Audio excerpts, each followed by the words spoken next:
basically it was a shout out to my mom because I was talking about Barbies, and my mom always made sure that, you know, I had black and brown Barbies. So I always felt seen and represented in a positive way, even through play. I actually, I'm glad you brought that up because I read the blog post and it was actually a little surprising to me because growing up, I had a lot of issues with Barbie. And so it was interesting to read how much you loved it. And I know, and I think you said that you would love to write one of the books to go with either the movie or just about Barbie. And then you've written, of course, you have a Little Mermaid book. And so I think people, at least for me, it was surprising to hear you say that you'd want to write about Barbie. So can you tell us a little bit more about that and how would that change things if you wrote a Barbie book? You know what? I wouldn't even say that it would change things spectacularly. It's one of my writer bucket lists, so to speak. And, you know, like Disney was on my bucket list. And for me, I think as an author, as a writer, it's important to continue to push yourself. And I always like to see if I can be in spaces that I never thought that I could be in. And just childhood me, who was meek and quiet, but usually tended to use her Barbies to play and figure out how to interact with the world. For me, that would come full circle if I had the opportunity to write a Barbie book.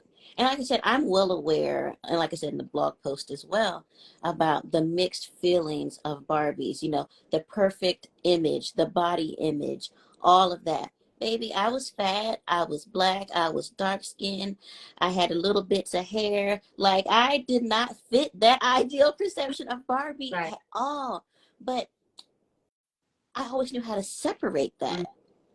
That was never an issue for me. Like, this is a toy, this is make believe, this doesn't have anything to do with who I am and how I am. But it's fun playing dress up, you know. I know for some it is harder to separate, you know, especially with images and representation.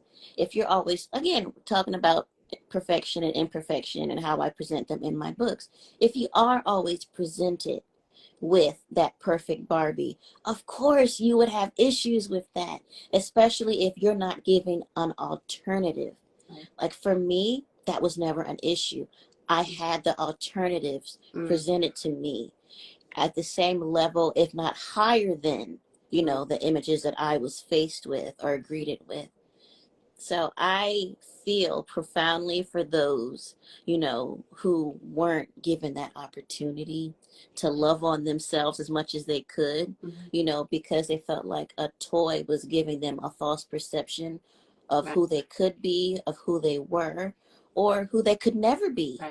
Because, of course, I would never wish that on anybody. And to anyone out there who had those feelings, I just want to let you know that you've got just enough of all the right stuff, okay?